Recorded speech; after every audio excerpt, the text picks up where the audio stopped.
আজ দুঃখের ক্লান্ত মন নিয়ে আপনাদের সামনে হাজির হয়েছি।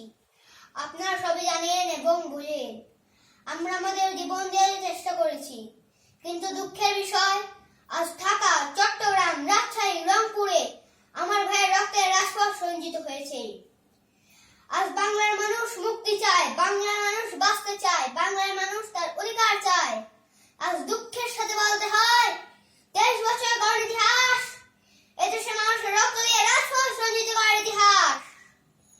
1952 সালে রক্ত দিয়েছি, 1954 সালে নির্বাচনে জয়লাভ করেও আমরা গদিতে বসতে পারিনি। আমি প্রধানমন্ত্রী চাই না, আমরা দেশের মানুষের অধিকার চাই।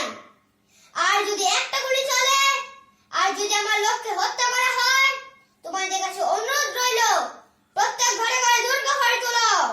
তোমাদের যা কিছু আছে তা নিয়ে শত্রুর মোকাবিলা করতে হবে, এবং জীবনের করে রাস্তাঘাট যা যা কিছু আছে আমি যদি হুকুম দেওয়া নাও পারি তোমরা বন্ধ করে দিবে।